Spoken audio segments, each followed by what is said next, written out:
Olha, queridos, o papel de pai é um papel muito importante. É um papel singular em toda a criação, porque Deus é pai, Deus não é mãe. Deus é comparado em toda a palavra, principalmente no profeta Isaías, como uma mãe se compadece dos seus filhos, assim o Senhor se compadece de Israel, se compadece do seu povo. Ele diz como uma mãe, não diz que Deus é mãe. Ele diz que Deus, como uma mãe, Deus ama, dá a vida, tem sentimentos, protege, como uma mãe. Zela, fica ali, né? Qual a mãe que com o seu filho está com febre, não dorme? Eu não durmo. João Pedro deu uns piriri de negócio de respiração, aí eu ficava de noite lá. E parece que eu estava vendo ele com meses quando veio da UTI. Sabe quando você olha a barriga e vê se está respirando? Né? Não é assim, queridos? Aí eu fiquei lá, está respirando. Ai, que ótimo. Porque rinite, negócio de nariz entupido, essas coisas de alergia, né? Uma coisa boba. E a gente fica preocupado. Deus é assim conosco. Ele nos vigia dia e noite, para que nada nos cause dano, conforme diz o profeta Jeremias. Ele nos vigia dia e noite, como uma mãe. Porém, na sua palavra ele diz que ele é pai. Ele não diz que como um pai. Ele menciona algumas vezes, mesmo que um filho te peça pão, você não vai dar pedra, como um pai. Mas ele diz que ele é pai. Então hoje é dia dos pais, porém, hoje é o dia mais especial, onde nós festejamos a paternidade de Deus na nossa vida, de forma especial. Amém? Nisso, família. Quem aqui tem família? Família é a coisa mais gostosa do mundo, não é verdade? É o pior e o melhor lugar. Sim ou não? Aí você fala, ai não, pastor, a minha família é só o melhor. Mentira, queridos. Quando você briga, é o melhor lugar? Tem hora que você quer sair, né? Você fala assim, ah não, vou sair, vou esfriar a cabeça, porque senão vou esganar um. Não é assim, querido? Família não é assim? Fala a verdade. Família é assim. É o pior lugar quando trata com os nossos problemas, quando expõe as nossas falhas. E é o melhor lugar quando cura as nossas falhas, quando cura as nossas dores, quando cura os nossos problemas, quando nos faz sentir parte, pertencente, nos faz sentir amados. E há muitos contextos familiares hoje em dia. Nós temos famílias funcionais, são as famílias tradicionais, temos famílias disfuncionais, né? E temos as pessoas solitárias, que moram sozinhas, estudam em lugares, mas têm sua família distante. E as famílias, elas têm os seus contextos, e dentro de cada família há papéis específicos. Diga, eu sou filho de alguém. Você queira, você não queira, você não conheça o seu pai, você é filho de alguém. Porque para você existir uma semente do gene masculino, precisou se unir ao útero de uma mulher com o gene feminino, e aí se juntaram e criou você. Você pode dizer glória a Deus por isso? Você conhecendo o seu pai ou não conhecendo o seu pai. Você se dando bem com o seu pai ou você não se dando bem com o seu pai. Você é filho de um pai. Presente, ausente, bom ou ruim, ou indiferente. E Deus criou, você pode abrir em Gênesis capítulo 1, versículo 26 ao 28. Nós vamos ler alguns versículos hoje de forma bem rápida. Eu vou lendo e vocês vão, se vocês quiserem, vocês podem ir anotando, tá bom, queridos? A palavra do Senhor diz assim, em Gênesis capítulo 1, versículo 26. Disse Deus, quem disse, amados? Deus, façamos o homem à nossa imagem, conforme a nossa semelhança, e domine sobre os peixes do mar, e sobre as aves dos céus, e sobre o gado, e sobre toda a terra, e sobre todo o réptil que se move na terra. E criou Deus o homem, à sua imagem. A imagem de Deus o criou, homem e mulher os criou, e Deus os abençoou, e Deus lhes disse, frutificai, multiplicai-vos, enchei a terra e sujeitai-a e dominai. Deus criou o homem e a mulher. Essa palavra é para a mulher e para o homem, mas eu quero falar bem específico para você, que é filho de um pai. E talvez esse pai não foi tão legal para você durante a sua vida. Deus criou o homem à sua imagem, à sua semelhança. Deus é pai. O homem é pai. Você, homem, que levantou a sua mão, você é pai. Na hora que eu perguntei, quem é pai aqui? Levantou. E você que não tem filhos, que é homem, você tem em si todo o potencial para ser pai. E vai ser. Então há uma paternidade dentro de você. Você é filho de alguém e você tem todo o potencial para ser pai de alguém, para gerar alguém. E Deus, sendo pai e fazendo do homem pai, Ele dá 3 missões específicas a um pai, ao homem. E nós vamos ver isso na palavra. As missões de proteger, 3 P's. Fala assim para o teu irmão, 3 P's. Você nunca mais vai esquecer, 3 P's. P de pai. O pai tem 3 P's. O homem tem 3 P's na vida dele. Ele protege, ou seja, ele cuida. Ele provê, ou seja, ele supre. E ele é um profeta, ou seja, ele dá destino aos seus filhos. Quer ele entenda, quer ele não entenda, quer ele seja espiritual, quer não seja, quer seja crente, macumbeiro, católico, ele acaba dando um destino e nós vamos ver isso aqui. Não é só pai crente que dá destino para filho. Nós vamos ver porque Deus nos mostra isso. O desejo maior de Deus, qual é? Abre em Romanos 8, 28 e 29 e você vai entender perfeitamente qual é o propósito de Deus para os seres humanos. O que Deus queria quando criou esse homem, a sua imagem, a sua semelhança, e de forma especial fez esse homem para proteger, prover e para ser um profeta na face da terra. Romanos 8, 28 e 29 diz assim: sabemos que todas as coisas contribuem juntamente para o bem daqueles que amam a Deus, daqueles que são chamados segundo o seu propósito. Deus tem um propósito para você. E aí ele continua: porque os que dantes conheceu também os predestinou para serem conformes a quem?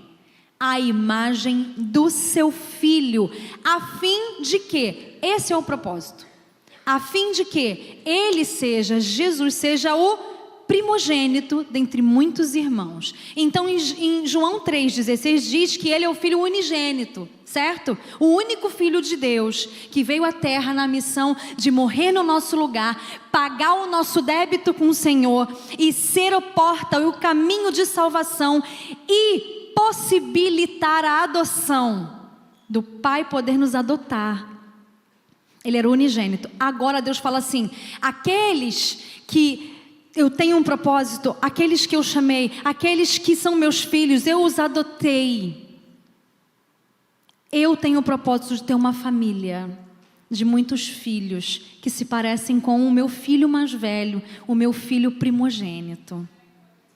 Então o propósito de Deus para todo homem e toda mulher que está aqui nessa noite é que você seja filho e que você se pareça com Cristo. Amém? Agora, Deus queria uma família onde cada um tem um papel fundamental. E o papel da paternidade, ela é muito importante. Por quê? Ela é tão importante, o papel da paternidade, o papel de um homem.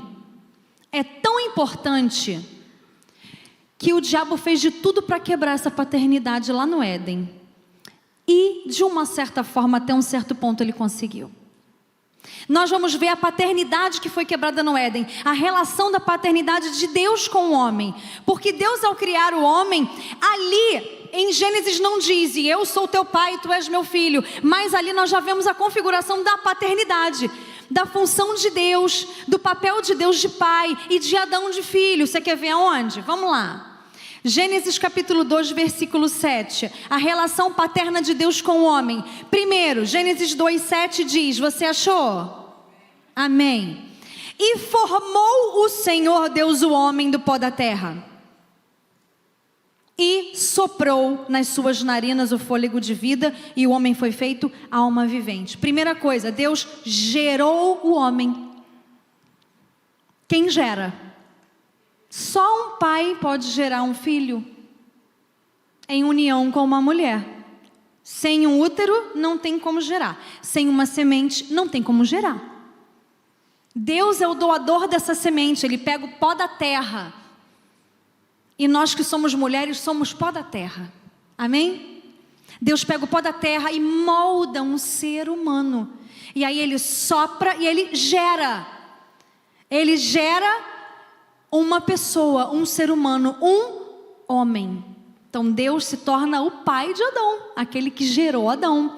Outra coisa, Deus torna Adão algo.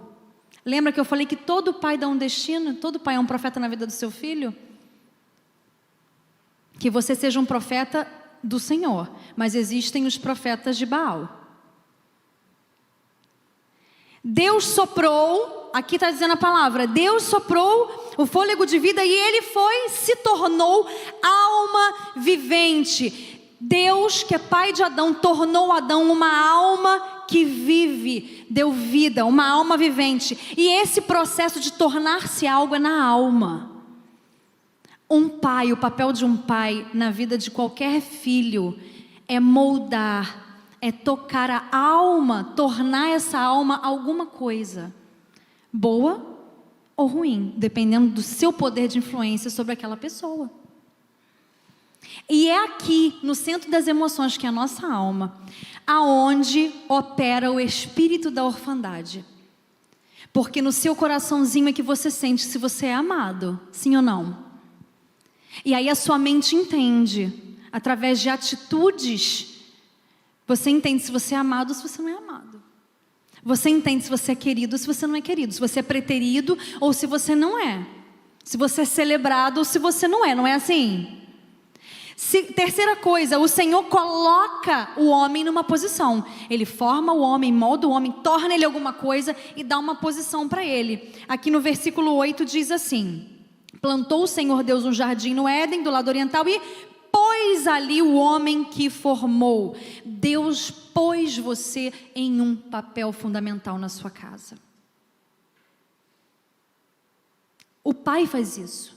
O pai coloca, quem é pai de um filho só, coloca ele no lugar dele. O pai que é filho de alguns filhos, coloca cada filho no seu lugar. E quando isso não acontece, dá ruim. Não é assim? Dá problema na família. Quando o pai não se posiciona e não bota cada um no seu devido lugar. Por exemplo, vou dar um exemplo muito assim, ralo. Se o pastor vê o João Pedro falando comigo de uma forma meio esquisita, ele fala: tá falando assim com a minha mulher, por quê? Antes de eu ser mãe dele, eu sou mulher dele. Amém? E aí ele botou o filho no lugar. Peraí, quem manda aqui, quem canta de galo aqui nesse terreno sou eu. Primeiro tem eu, depois você. Você vai ser homem, macho e marido na tua casa. Aqui tem a minha mulher, que é tua mãe, mas ela é minha mulher. Olha com como você está falando. Não é assim? Quando o pai posiciona, e só o pai posiciona com autoridade. Quantas vezes Deus já te posicionou com autoridade? Você está errado, indo por um caminho errado, não está legal, filho meu, filha minha, não faça assim, não faça assim. Deus nunca é omisso, você já percebeu? A gente é que faz ouvido de mercador, como bons filhos rebeldes que somos. Quando os pais falam, a gente finge que não está escutando, não é assim? Quem já fez isso? Diz, se acuse, eu fiz. Oh, meu Deus. Outra coisa, Deus dá um destino e uma função. No versículo 15, ele fala assim para Adão, veja bem: e tomou o Senhor Deus o homem e pôs no jardim para o lavrar e o guardar. Deus deu uma posição, colocou o homem em um lugar específico e deu um destino e uma função para ele atuar, para lavrar, para fazer o negócio crescer e para guardar aquilo que ele está cuidando, aonde ele está trabalhando. Depois Deus dá cuidado para o homem e dá a sua presença no versículo 8 do capítulo 3. Porque fala que Deus vinha conversar com Adão todo dia na viração do dia, né? Depois, quando eles pecam, o Senhor vai vir na viração do dia, eles ficam com medo justamente por isso. Daqui a pouco Deus vai vir aqui ver como é que a gente está. Então Deus provê luz, Deus provê alimento, Deus provê um ar puro. O homem, ele não se torna um ser dependente de Deus depois do pecado, amados. Quando ele é criado, ele já é criado dependente de Deus. Porque o homem não respirava? Sim ou não? O homem respirava, o homem se alimentava. E ele precisava da luz do sol no seu corpo para produzir vitamina D. Só que era tudo equilibrado porque não tinha pecado. Mas Deus já criou o homem dependente dele em todas as coisas. Deus colocou o homem também, deu a ele uma companheira, cuidou do emocional de Adão. Antes que Adão passasse qualquer crise, Deus falou assim: não é bom que ele fique sozinho, vou dar uma companheira para ele, vou cuidar dele. Eu vou dar alguém para ajudar a cuidar dele. Deus não deu Eva para Adão, para Eva ser a vice. Não. Se fosse assim, Eva estaria num nível abaixo de Adão. Deus deu Eva ao lado de Adão, com o mesmo valor, com papéis diferentes. O papel de Eva é cuidar de Adão. Vou dar um exemplo para vocês que marcou minha vida. Quem me conhece assim mais de perto sabe que eu sou muito proativa, né? Se deixar, eu vou fazendo, e vou resolvendo, e vou fazendo. É meu jeito, sempre fui assim. E aí, sabe o que aconteceu? Eu falava assim: Senhor, e Deus começava a falar comigo assim: olha, teu marido que é o pastor da igreja, não é você não, tá? Não esquece disso. Eu falava: vai, amém, Jesus, é verdade. Eu tinha esse entendimento aqui, mas os meus membros eram involuntários. Você entende isso, mulher de Deus? Você também é assim de vez em quando? Então, Deus começou a falar comigo, de uns anos para cá. Eu falei assim: Deus, eu me sinto omissa quando não faço nada. Deus, eu estou vendo essa situação, eu me sinto omissa se eu não fizer nada. Sabe o que Deus falou para mim, amado? Você quer saber o que Deus falou para mim? Você quer saber? Como Deus me pegou na curva? Quem quer saber? Levanta a mão. Quem ficou de mão abaixada vai saber do mesmo jeito, mas era para sair, né? E ninguém contar. Sabe o que Deus falou comigo? Cuida dele, porque quando você cuida dele, você cuida da igreja. Eu falei: fechou, entendi tudo. Mulher de Deus, quando você cuida do seu marido, você está cuidando do ministério. Então não fica pipocando no sapateado, dizendo que tu tem que fazer isso aqui. Você não tem que fazer nada, você tem que fazer o que Deus te colocou para fazer. E as feministas, que se vire nos 30, que se vire do avesso, rasgue as calças, tira as calças pela cabeça, que nem diz a minha avó. A Bíblia é maior do que o teu e o meu achismo. Amém? Glória a Deus. Aleluia. Depois, nesse cenário, a paternidade de Deus é quebrada. Estava lá Adão e Eva com o paizão, desfrutando da presença do paizão, comendo do bom e do melhor que o paizão deu. Quem não quer um paizão assim? Que dá tudo do bom e do melhor.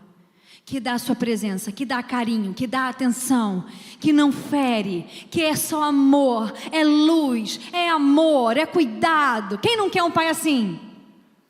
Muitas vezes nós não tivemos um pai assim. Não vou arriscar dizer não, vou dizer com 100% de certeza, nenhum de nós aqui teve um pai assim.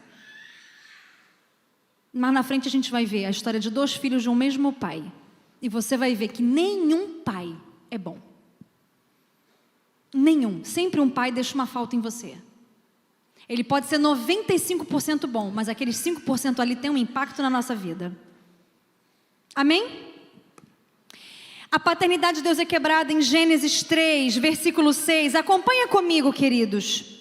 E viu a mulher que aquela árvore era boa para se comer e agradável aos olhos e árvore desejável para dar entendimento. Tomou do seu fruto e comeu e deu também ao seu marido e ele comeu com ela. Então foram abertos os olhos de ambos e conheceram que estavam nus e coseram folhas de figueira e fizeram para si aventais. Aqui, o homem e a mulher cometem um pecado, por quê? Deus deu tudo isso para o homem e deu também um limite para o homem. Por que comer daquele fruto era um pecado? Porque Deus tinha dado um limite, você vai poder comer de tudo. Dessa aqui, você não vai comer. Não é porque eu não quero, porque eu sou tirano. É por tua causa mesmo, porque do dia que você comer, você vai morrer. Você está entendendo? Pai e mãe não é assim? O pai não é assim? Fala assim: não, eu estou te dando uma orientação, não é porque eu quero, eu sou orgulhoso, eu quero que você me obedeça, eu sou tirano. É por causa de você mesmo. E muitas vezes, quando os filhos vão contrários àquela orientação que os pais dão, o que acontece? Eles comem do fruto da árvore do conhecimento, eles morrem. E eles pagam o preço da consequência da desobediência. Assim foi com Adão e Eva. Por que eles infringiram a ordem e o limite que Deus tinha colocado para eles? Para a própria proteção deles. Por quê? Porque a serpente, o mais astuto dos animais, veio incorporado pelo diabo e veio falar com Eva e lançou uma dúvida no coração de Eva. Quando essa voz da serpente lança uma dúvida no coração do homem e o homem acredita, ali foi quebrada a paternidade de Deus. Você lembra a primeira vez que você desconfiou do seu pai? Que o seu pai falou uma coisa e não prometeu?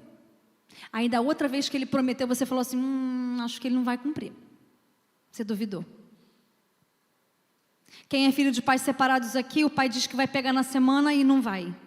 E vai na outra e não vai. E na outra e não vai. A serpente lançou a dúvida. E é assim que começam os conflitos, na dúvida. A serpente falou assim, foi assim que Deus disse mesmo?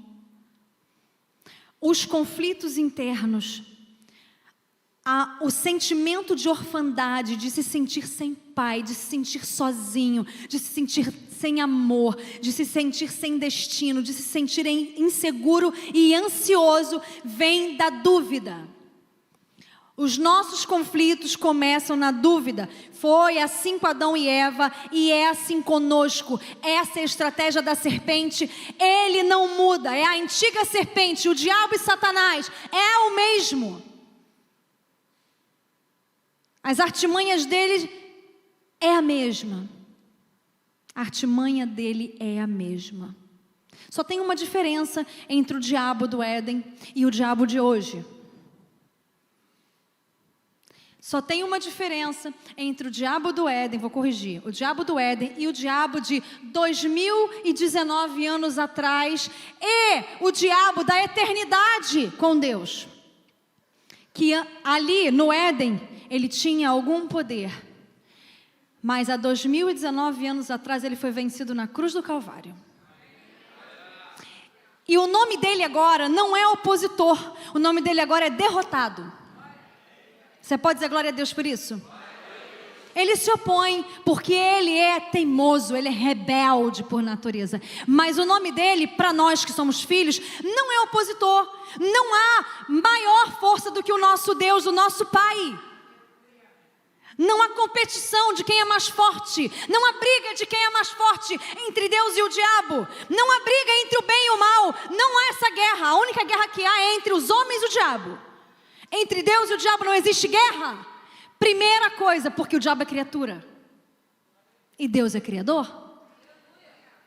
Não tem como o diabo nem ciscar. Se Deus fizer assim, ó, tem um canto que diz, com o sopro de sua boca, sim, destruirá o inimigo anticristo, que não resistirá a Jesus Cristo Rei, dominará. Então,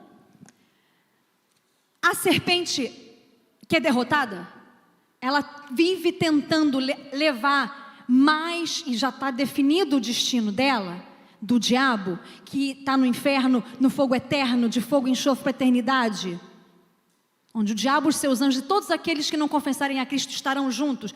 Quer você acredite, quer você não acredite, meu amado irmão e irmã. Esse negócio de diabo, esse negócio de inferno, meu querido, minha querida, não é porque você deixou de crer que ele deixou de existir. Se a Bíblia diz que existe e que é real, é real.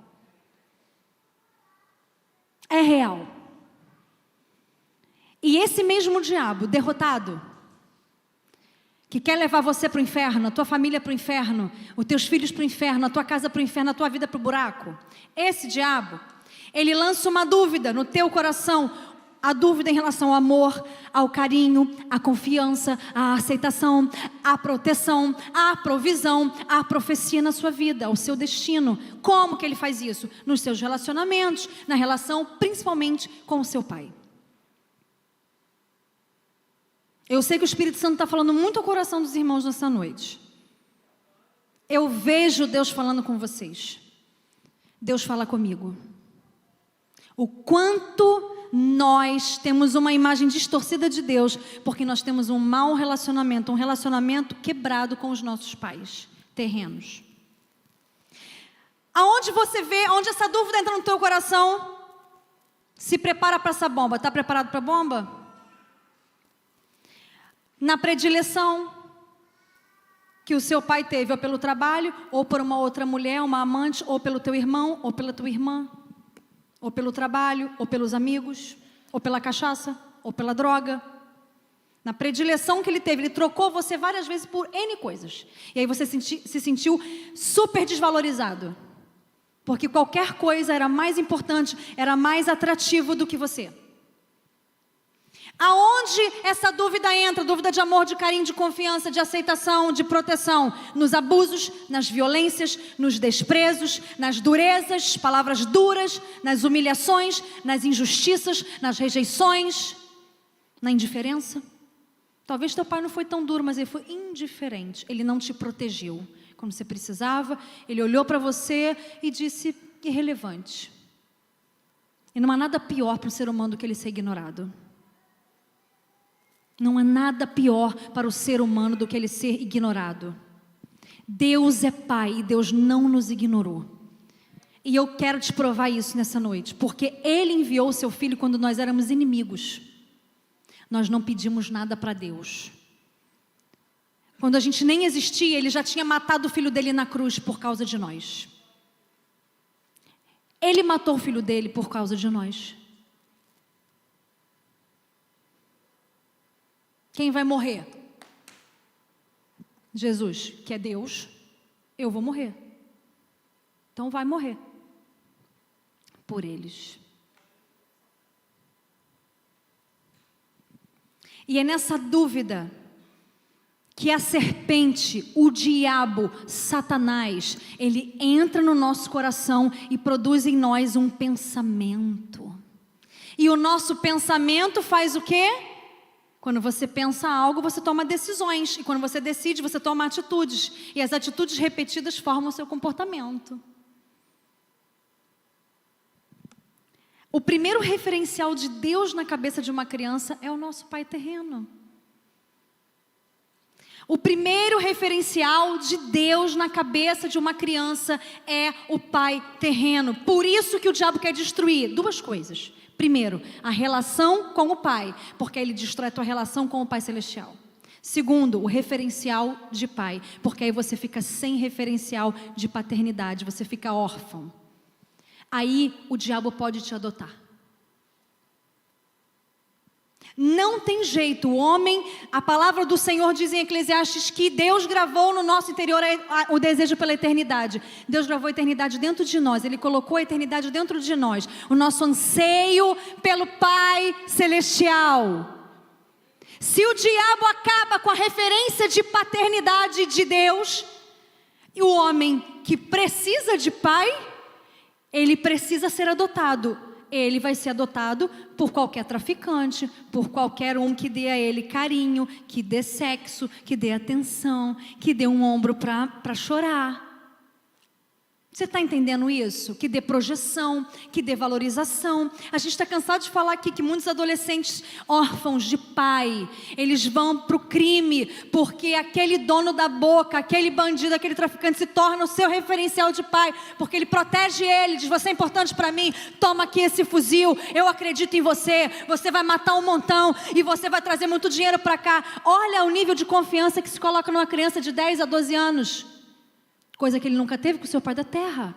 Quem adotou ele nessa circunstância? Alguém usado por Satanás. Porque ele tem feridas, porque ele tem dúvidas, porque o pai da terra, que expressa quem é o pai do céu, qualquer pai da terra, não é só o pai crente. A figura masculina, ela é poderosa por si só. O pai, ele por si só, ele é referência de força, é referência de postura, é referência de proteção. A primeira coisa, se eu escutar um barulho lá em casa, eu não sou medrosa não, amados. Mas eu reconheço que ele é muito mais forte que eu, muito mais sagaz que eu, tem muito mais cursos de forças especiais, maravilhosas militares do que eu. Forças espirituais, amado. Não tem forças especiais, ele tem forças espirituais. Amém? E eu vou logo, amor. Qual a esposa que já fez isso? Amor. Quem é a mulher que já fez isso? Levanta a mão. Isso, mulher de Deus. Isso aí. Amor, escutei um barulho. E a mulher que vai lá, o homem está roncando, ela, vou chamar esse trouxa mesmo não, porque ele não vai fazer nada, lá vou eu. Vai, machona, você vai se perder. Porque Deus não levantou você para ser protetora, Deus levantou você para ser companheira. Amém? Machona vai se dar mal, hein? A machona vai se dar mal. E o resultado da retirada do referencial é uma distorção na figura e na pessoa de Deus e no seu amor e no seu propósito para nós. Mesmo em um bom pai, há ausências. Meu pai foi maravilhoso, meu pai foi lindo, meu pai, olha, foi guerreiro, meu pai fez isso. Sempre vai haver uma falta e uma ausência no seu pai da terra, porque ele é pecador. Ele é pecador, ele vai deixar algum buraco na sua vida de alguma forma. Ele vai deixar alguma falta na sua vida de alguma forma. Ele vai deixar de te elogiar em algum momento e aquilo vai ser marcante para você. Ele vai deixar de te proteger em algum momento da sua vida e aquilo vai ser marcante para você. Ele vai deixar de contar com você, ele vai contar com o filho do amigo dele e não vai contar com você, porque aí ele achou o filho do amigo mais capaz e queria proteger de você, e você vai se sentir assim, poxa vida, eu estou aqui do lado dele, eu sou filho dele, eu poderia fazer, e ele contou com o outro, não contou comigo. Eu sei que Deus está falando com você, eu tenho certeza disso. Sempre vai haver uma falta, porque os nossos pais são pecadores. E tudo que o diabo tentou produzir em nós, com a figura falha deles, o diabo conseguiu. Se ele é um mau pai, foi um mau pai para você, o diabo conseguiu fazer com que o pai dele fizesse isso nele. E ele só reproduziu isso para você. Então, deixa eu te contar uma pérola. Teu pai é mais vítima do que vilão. E essa é uma noite de perdão. Amém? Com isso, há um sentimento de orfandade. Quem é o órfão? Você sabe quem é o órfão? Não sabe que, pastora, quem é o órfão? É aquele que não tem pai. Não é bem assim. Você sabia que existem órfãos que têm pai? Abre lá em Lucas capítulo 15. A partir do versículo 11, nós vamos ler juntos.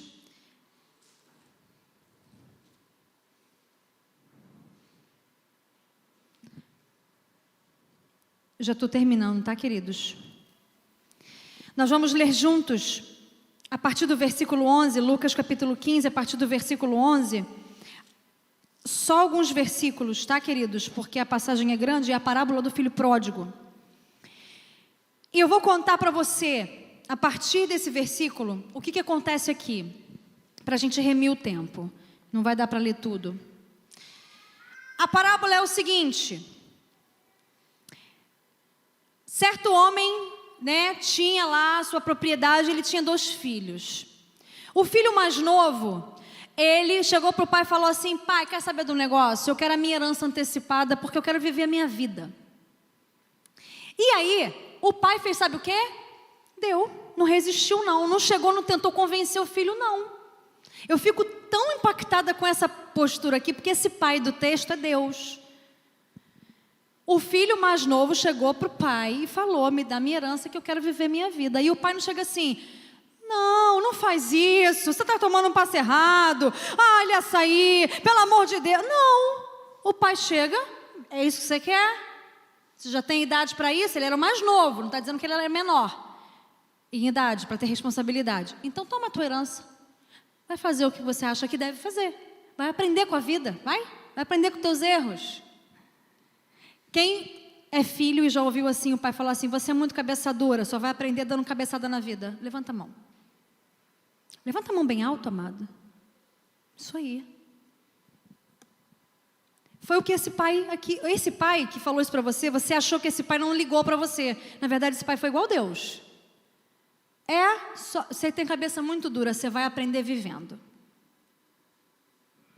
E esse filho viveu a vida dele, gastou tudo com prostituta, gastou tudo com um monte de prazeres, ficou sem um tostão, não soube administrar e ficou com fome, começou a passar fome e começou a ansiar pela comida de porcos. E aí, quando ele se viu desejando comida de porco, ele pensou, eu tenho um pai. E lá na casa do meu pai, o servo dele, mais ralé, come bem. Sabe o que eu vou fazer? Eu vou voltar para o meu pai, para a casa do meu pai, eu vou falar para ele assim, pai, eu pequei, eu estava errado, eu fiz besteira, e eu pequei diante de Deus, não só diante do Senhor, mas do próprio Deus que te constituiu meu pai, e eu não te respeitei, não te honrei, me trata como um dos teus empregados. Essa palavra diz o seguinte, que esse filho, chegando de longe, o pai já estava esperando ele, porque Deus é assim, você vai, mas daqui a pouco ele fala assim, ele vai voltar, porque ele é meu. Querido, você pode estar andando pelas ruelas da vida, querendo comida de porco, gastando dinheiro, gastando tempo, gastando energia com aquilo que só te leva para longe de Deus, mas Deus está assim, está dando a hora, daqui a pouco ele vai chegar. Está dando a hora, daqui a pouco ele vai voltar. E eu vou estar aqui pronto para transformar a realidade dele. Aquele filho volta. E quando ele está vindo assim, o pai olha ele de longe. O pai não ficou orgulhoso. Agora ele tem que vir aqui beijar meu pé, pedir perdão e me dizer que eu estava certo. É isso que o texto diz? Quem conhece? Não. Diz que o pai sai correndo em direção ao filho. Abraça ele. Gira ele. Como é que a gente faz com o bebê quando o nosso filho não é gostoso? A gente pega assim, roda e eles ficam dando aquela gargalhada maravilhosa. Você já viu aqueles vídeos na internet de gargalhada de neném? Quem consegue ficar sem rir? É uma pessoa desalmada. Que todo mundo ri com o neném, né? E você não para de rir, aquela gargalhada gostosa, e você fica rindo junto e chora de rir, não é assim? Foi isso que Deus fez com aquele filho. E abraçou ele e deu uma nova sandália, uma nova roupa, um anel e falou, vamos matar um bezerro, um cordeiro, um negócio aí de carne e vamos fazer um churrasco, vamos fazer uma festa para te receber de volta. Nisso, o filho mais velho que ficou, olha, esse filho mais velho que fica, o irmão do filho pródigo, você vê que ele tem uma questão com o pai, mas ele não vai falar com o pai, ele fala com o empregado. O que está acontecendo aí? O que está havendo aí? Que palhaçada é essa? Não é isso que ele está falando? Que palhaçada é essa? O moleque foi embora, desrespeitou, fez um monte de besteira e está recebendo honra e eu que fiquei, paguei o preço. Trabalhei duro. Não sou celebrado? Aí o pai, o que está vendo? Por que você está do lado de fora? Não, porque eu estou aqui, o senhor nunca me deu. O senhor nunca me deu um cordeiro, não me deu nada para celebrar com os meus amigos. O que o pai fala para ele? Vai lá no versículo 31, se eu não me engano. Isso aí, versículo 31. O que o pai fala para ele? E ele lhe disse, filho, tu sempre estás comigo e todas as minhas coisas são tuas. Tudo que eu tenho é teu. Nós temos aqui 2 filhos de um mesmo pai. Um filho que se ausentou e ficou sem a presença do pai. Ficou com o pai ausente, não porque o pai queria estar ausente, mas ele se fez ausente do pai. E tem um filho que ficou, que era órfão, tanto quanto o outro. Quem é o órfão, na verdade? Você quer saber? Eu vou falar rápido as características e você vai saber se você é órfão ou não. Não vou explicar não, só vou te apontar. As características de orfandade do filho que saiu. Primeiro, era inconsequente. Tomou atitudes sem pensar. Alguém aí? Segundo, egoísta, só pensou nele, nos seus interesses, nos seus prazeres, no que ele queria fazer, o que dá na cabeça dele, o que ele acha que é o certo. Vou fazer, deu na minha telha, vou fazer. Egoísta. Como é que o pai vai ficar? Como é que o irmão vai ficar? Como é que as coisas vão ficar? Terceiro, não soube lidar com os conflitos. A reação, quando ele teve um problema, ele teve um conflito dentro dele, ele quis viver alguma coisa a mais que não estava no script, em vez dele conversar com o pai e falar: pai, estou com essa dificuldade. Pai, estou querendo namorar aquele menino ímpio. Senhor, o Senhor diz para não fazer jogo desigual, não está em jogo desigual, é Senhor, mas se o Senhor converter ele, não conversa, vai embora, mete o pé, foge. Nós temos órfãos aqui, dentro da casa de Deus? Dentro da casa do Pai? Olha só. Não consegue se sentir amado pelo Pai. O Pai pode fazer de tudo. Pode te abençoar, pode te fazer levantar todo dia com saúde da cama para ir trabalhar, que você não se sente amado pelo Pai. Você não acha que o Pai fala contigo, que o Pai não te dá bênção, que o Pai abençoa o outro, tem um filho preferido. Deus não tem filhos preferidos, amados. Deus não tem. Ele não se sente amado pelo Pai. Quem não se sente amado por Deus é um órfão. Outra, tem mente de escravo. Quando ele volta para casa, trata-me como um dos teus escravos. Quem tem esse sentimento de orfandade, ele sempre se sente devendo o pai. Ele faz as coisas porque se sente um empregado. Quando eu falo com meu pai, eu falo assim: pai, tudo que tu tem é meu. O pastor Sérgio falou uma coisa engraçada. Meu pai vai viajar, vai para Portugal. E aí minha mãe estava meio assim, aí insegura, né? Porque é uma viagem muito longa, de avião. E aí meu pai ficou meio, se eu não quiser... Aí ficou meio assim, né? Temeroso, com dúvidas. Aí o pastor falou assim para ele: meu sogro, ou o senhor vai, ou eu vou com o seu dinheiro para Portugal. É melhor o senhor ir. Porque tudo que tu tens é meu também. Olha que mente de paternidade. Não tem um pingo de orfandade ali. Até o que é do sogro já é dele. Imagina o que é do pai. Que bênção, né? Que cura. E é verdade, porque ele é meu esposo. Tudo que é meu é dele. E tudo que é do meu pai é meu. Não é verdade? Não é assim, queridos? Tudo que é seu não é dos seus filhos? Tudo que é seu é dos seus filhos. Aquela coisa mais preciosa que você tem. Se o seu filho precisar, o que você vai fazer? Está um frio, menos 5 graus. Teu filho está com frio e só tem um casaco. O que você faz? O casaco é teu, não é dele não, é teu. O que você faz? E tu ainda abraça ele, com frio, tremendo, batendo os queixos. Não é assim? Tudo que é teu, é dele. Outra característica, é ingrato. Não valoriza o que foi feito no passado. Quantas fraldas o pai trocou, quantas noites perdeu de sono, quanto investimento no colégio. Agora as características do filho que ficou. Não tinha relacionamento de diálogo com o pai. Ele fala com o empregado, não fala com o pai. Segundo, investiu a vida no trabalho. Ele fugiu da presença do convívio do pai. Estou muito ocupado. Estou cuidando das coisas, estou cuidando das coisas. Deus não quer que você fique cuidando das coisas. Deus quer que você tenha relacionamento com Ele. Deus não quer a tua performance, Deus quer a tua pureza. Deus quer que teu coração seja puro para Ele.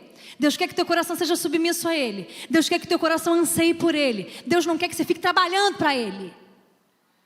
Porque trabalhar para Ele não é para Ele, é trabalhar para você mesmo. Porque o que é dele é teu, então você trabalha com Ele. Você não trabalha para Ele. Para com essa história de falar assim: eu estou trabalhando, fazendo a obra de Deus. A obra do Senhor compartilhada conosco, porque Ele escolheu assim. A gente nem tinha pedido, os anjos pediram: quem dera eu fazer essa obra. Mas o Senhor falou assim: não, são os meus filhos que vão fazer, porque eu quero que eles trabalhem comigo. Não é para mim que Deus fala, é comigo. A última: tem inveja do irmão e não desfruta da casa do pai. Não desfruta. Tem bênçãos, tem várias coisas na casa do pai, tem conforto e não consegue usar, porque não consegue se aproximar. A cura, como é que é a cura? Deus já providenciou a restauração da relação de pai e filho desde a eternidade. A paternidade de Deus na queda. Você quer ver? Deus era pai no Éden, quando criou eles, amém? E quando eles caíram, Deus deixou de ser pai? Quando teu filho erra, você deixou de ser filho? E você deixou de ser pai quando teu filho erra? Você vai morar, saiu de casa, fez igual o Pica-Pau. Quem nunca fez isso? Botou aqui, eu com 5 anos de idade fiz isso. Botei a coisa aqui, vamos embora dessa casa. Botei a trouxinha amarrada ali. Quem nunca fez isso? Você foi embora. Foi para outro estado. Teu sobrenome mudou, amado? Como é que você assina? Daniele Silva Fraguito. Pereira dos Santos é depois de casado. Daniele Silva Fraguito. Eu estava longe do meu pai, distante do meu pai, mas eu tenho o nome do meu pai, tenho a identidade do meu pai, tenho o gênero do meu pai, tenho até a cara dele. Não dá para dizer que eu não tenho um pai. Não é porque eu estou longe que eu deixei de ter pai. Não é porque eu briguei que eu deixei de ser filha. Amém? Você está entendendo isso? Deus restaura isso lá no Éden. O que a gente faz? O que Adão fez? Bota a folha de figueira, né? Dá o nosso jeito. A gente se cobre, bota a folha de figueira. Só que a folha de figueira murcha, seca e rasga. E a nudez aparece de novo. O nosso jeito sempre nos expõe a vergonha de novo. Mas aí Deus, que é pai, fala assim, eu vou fazer uma coisa melhor. Eu vou matar um cordeiro, tirar essa pele, que embaixo dessa pelinha tem um sebinho que vai curar o que a folha da figueira já queimou neles. Vai curar essas feridas deles, mesmo eles tendo pecado contra mim. Isso é pai. A paternidade de Deus na queda. Deus foi pai no erro. Deus não abandonou Adão. Deus falou, você vai agora ter as consequências do que você fez. Mas Deus não abandonou Adão, sim ou não? Deus é teu pai. Se você errar, você vai arcar com as consequências. Você vai lá fornicar. Você vai ter relação sexual antes do casamento. Qual é o resultado de uma relação sexual normal? Qual é o resultado normal, amados? Fala para mim. Gravidez. Engravidou, Deus me livra da gravidez. Eu estou aqui fornicando, me livra da gravidez, Jesus. Não vai livrar, amado. Isso é normal. Você não tomou remédio, não usou camisinha, vai engravidar. Se você não tiver nenhum problema, se ele não tiver nenhum problema, vai engravidar. Aí você errou, aí vai sofrer as consequências. Deus vai te livrar da barriga? Não vai. Você vai fazer. Você vai sofrer as consequências. Deus mostra a sua paternidade na adoção de filhos. Efésios 1:5. Abre aí tua Bíblia. Ministério de Música já pode subir. Efésios 1:5 diz assim: e nos predestinou para filhos de adoção por Jesus Cristo para si mesmo, segundo o beneplácito da sua vontade. Ele nos adotou. Olha a paternidade de Deus na queda, na criação, na queda, e Ele vem com redenção para nós. Sempre que você lê um texto bíblico, você pensa em Jesus na criação, na queda, na redenção e na glorificação. Sempre. Deus se mostra pai, a paternidade de Deus no plano da salvação. A terceira manifestação da paternidade de Deus, como é que Deus nos cura? O filho continua o serviço do pai, o filho trabalha com o pai, é com o pai. Por isso vestes novas, sandália nova, para você continuar, você largou o trabalho. Aí Deus falou assim, você veio todo sujo com essa roupa, todo lameado de pecado, com a sandália toda arrebentada, que passou umas noitadas fora aí. Deixa eu trocar esse negócio, perdeu o anel que eu te dei, né? Aquele anel da formatura, perdeu, deixa eu botar um anel novo no teu dedo, que você é meu filho, e eu vou te restaurar, porque eu sou teu pai, tudo que é meu é teu, amém? Outra, a demonstração da paternidade de Deus no porvir. Nós reinamos com Cristo em vida e reinaremos com Cristo na sua volta. Essa é uma certeza que todo aquele que nasceu de novo deve ter. Romanos capítulo 5, versículo 17, diz assim: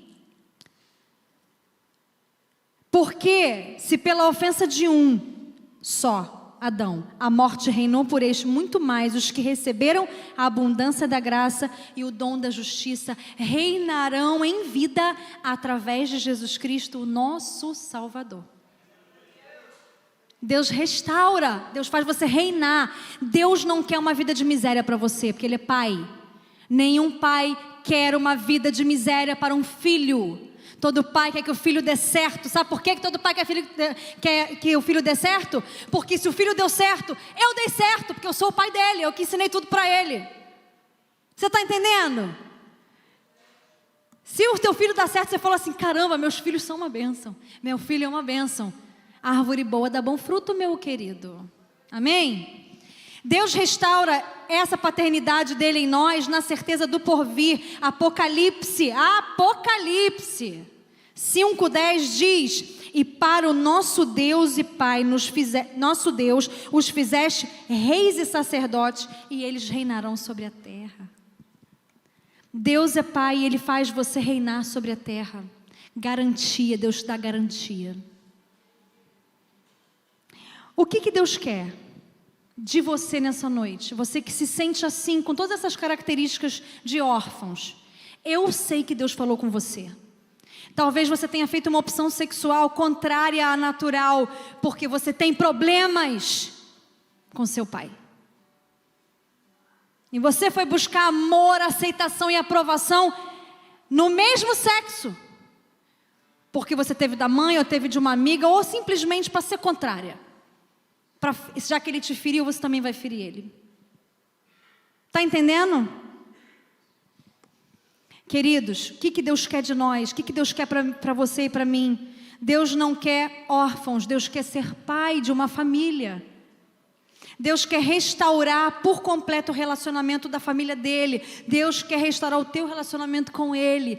Deus está dizendo para você: não importa o quanto você gastou com prostituta, não importa o quanto você errou, não importa o quanto tua consciência é tão pesada de culpa por coisas que você acha que eu nunca vou te perdoar. Eu sou pai. Eu te perdoo. Eu estou vindo para você nessa noite, não estou esperando você chegar em mim. Deus está mandando dizer isso para você. Eu estou indo para você nessa noite e estou pegando você no colo e quero que você gargalhe que nem uma criancinha. E eu vou rir junto com você, porque Deus nos ama. Deus nos ama. Não importa o que o homem maligno tenha nos feito, Deus está aqui para nos curar. Deus está aqui para nos proteger com tudo que você já passou na vida. Você ainda está aqui. Você podia ter morrido. Você podia ter se suicidado com tudo que você passou. Você podia ter sido morta, assassinado. Podia ter tido um acidente. Mas você está aqui. Nessa noite. E Deus está vindo correndo para você. Você pode ficar de pé? A orfandade curada na raiz. Todos os sentimentos que nós temos de não pertencimento, todos os sentimentos que nós temos de inadequação, eles são resolvidos na raiz. Se você não resolver o problema na raiz, você não consegue dar bom fruto. E a raiz desses problemas é a resolução da paternidade de Deus na sua vida. Você olhar para Deus. Por que existem tantos ateus?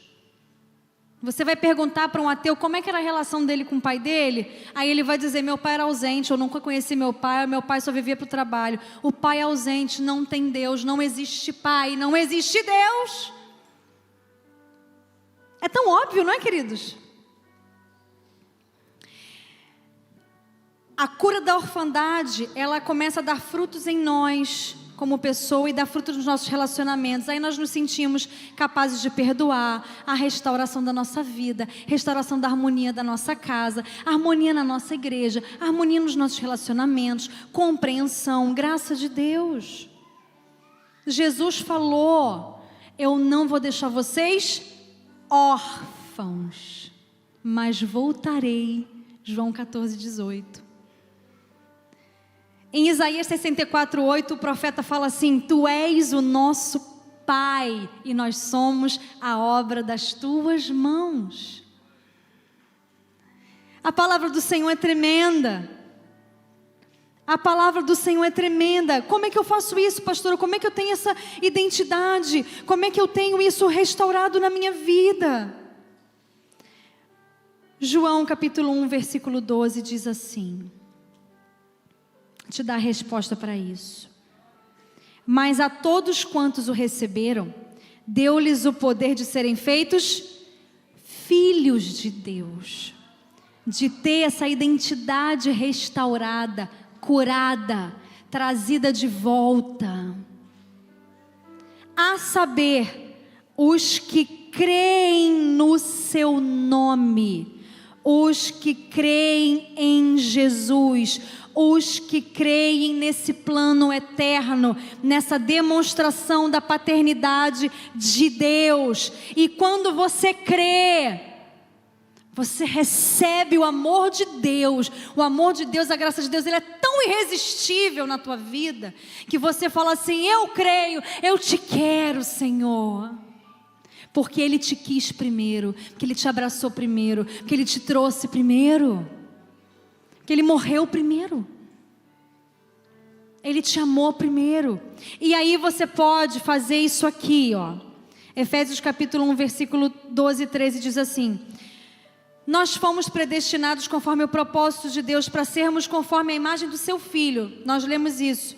Em quem vós estáis, vocês estão em Cristo. Eu estou em Cristo. Para quê?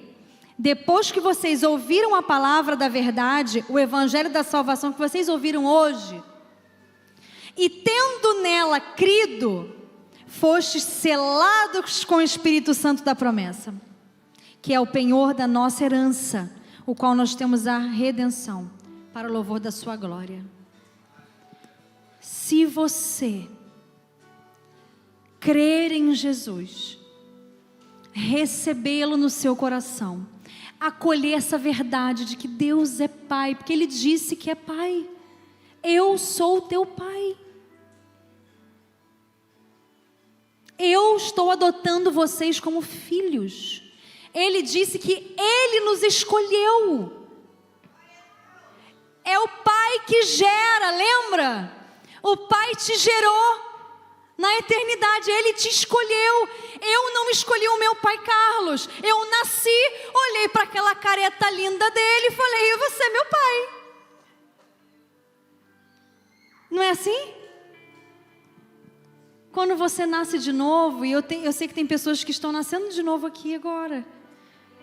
Você nasceu, veio, Deus trouxe você à luz no mundo espiritual. Você olha para a face de Deus, que é Cristo. Amém? Fecha os teus